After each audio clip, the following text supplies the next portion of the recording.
ഇടുക്കി ജില്ലയിലെ മലപ്പുലയൻ ആദിവാസി വിഭാഗത്തിൽപ്പെട്ടവർ അവതരിപ്പിക്കുന്ന ഗോത്ര കലാരൂപമാണ് മലപ്പുലയാട്ടം.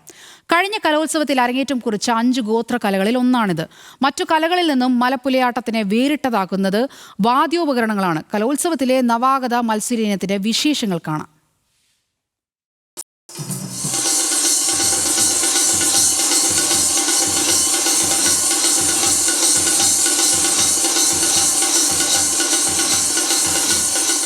വേദിയുടെ പരിസരത്ത് വെയിൽ കായാൻ കുറെ താളവാദ്യങ്ങൾ വെച്ചിരിക്കുന്നു.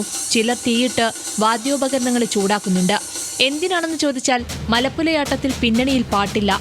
താളവാദ്യങ്ങളുടെ ശബ്ദം കൂടാനായാണ് ഇങ്ങനെ ചെയ്യുന്നത്.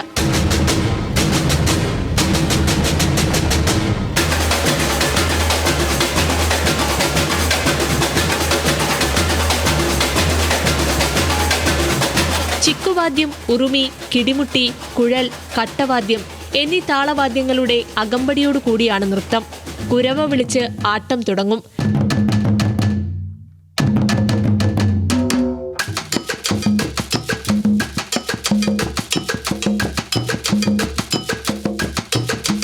താളത്തിന്റെ വേഗത കൂടുമ്പോൾ ചുവടുകൾക്കും വേഗത കൂടും. കണ്ടു നിൽക്കുന്നവർക്ക് പോലും താളം കേൾക്കുമ്പോൾ അറിയാതെ ഒന്ന് ചുവട് വെക്കാൻ തോന്നും. ഒന്ന് താളം പിടിക്കാൻ എനിക്കും ആഗ്രഹം തോന്നി.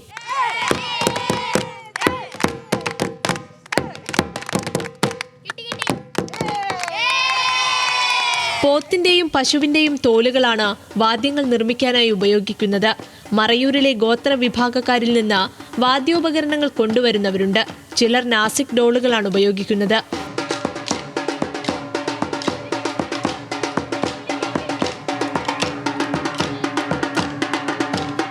അത് ഡ്രമ്മ് വാങ്ങും. ഡ്രമ്മ് വാങ്ങിച്ചിട്ട് ബാക്കിയുള്ള സാധനങ്ങളൊക്കെ തൊലി കയറൊക്കെ വാങ്ങിച്ചിട്ട് നമ്മൾ തന്നെ പണിതെടുക്കും.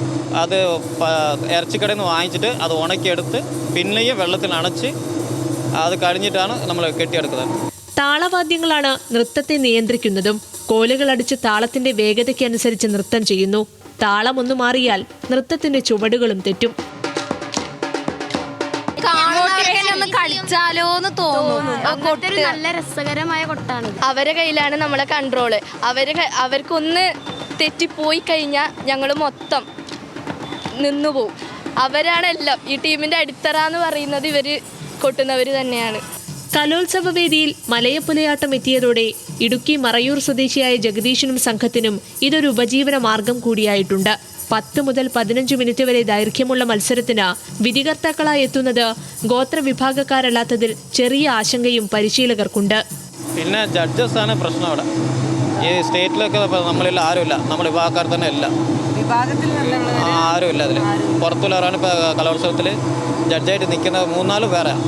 അതാണ് ഭയങ്കര വിഷയം.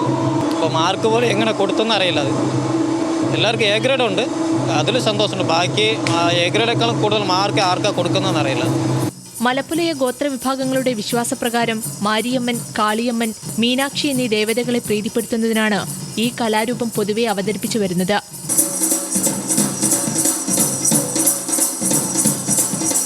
കേരളത്തിലെ ഗോത്രകലകളെ മൺമറയാതെ മലയാളികൾ എന്നും ചേർത്ത് നിർത്തും. വേദിയിൽ താളത്തിനൊത്ത് മത്സരാർത്ഥികൾ ചുവട് മാറ്റുമ്പോൾ ആവേശം നിറയുന്നത് കലോത്സവ നഗരി ഒന്നാകെയാണ്. ഇന്ദ്രജിത്ത് അമ്പാടിക്കൊപ്പം സൂര്യ കെ, ന്യൂസ് മലയാളം.